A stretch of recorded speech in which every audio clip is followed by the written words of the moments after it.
Ebo Collier, séropositive et épouse de Pépé Dramou, qui est polygame, a délibérément inoculé le VIH-Sida dans le corps des enfants de sa coépouse par jalousie.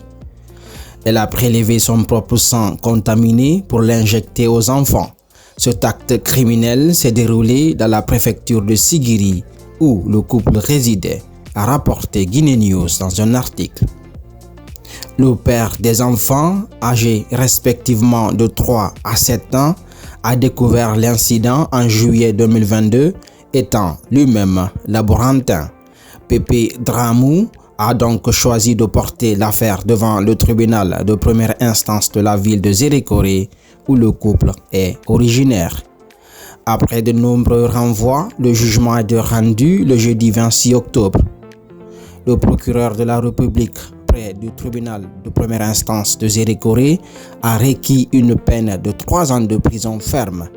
Le tribunal a finalement condamné Ebo Collier à 3 ans de prison, tout en lui interdisant d'exercer la profession d'assistant technique en santé ATS en Guinée. Abdoulaye Koma, le procureur de la République, explique, je cite, « Nous sommes très satisfaits de cette décision. Elle correspond à nos réquisitions où nous avons demandé 3 ans, conformément à la loi, notamment l'ordonnance numéro 056/2009/BRG/SGG relative à la prévention, la prise en charge et le contrôle du VIH-Sida en République de Guinée dans ses articles 34 et suivants. Bien que cela soit réconfortant, il ne faut pas oublier que les enfants seront malades à vie. » Fin de citation.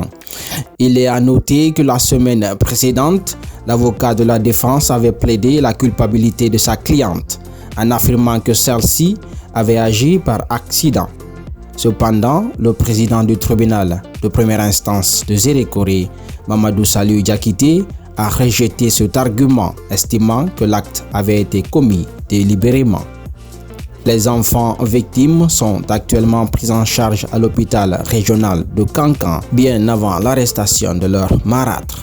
Par ailleurs, Abdoulaye Koma, procureur de la République près le tribunal de première instance de Zérékoré, a précisé, je cite, « La situation est là-bas, mais le problème réside dans le fait que les antirétroviraux disponibles ne sont pas adaptés aux enfants. Les médecins doivent effectuer des calculs pour déterminer la dose appropriée pour les enfants. Cela souligne l'importance pour les parents de mineurs de veiller sur leurs enfants. » Mesdames et messieurs, si vous avez suivi cette vidéo jusqu'à ce niveau, je vous conseille de bien vouloir veiller à vos enfants parce que pour vous atteindre, vos ennemis sont capables de passer par eux. Alors, surveillez-les sans relâche. Merci de partager la vidéo.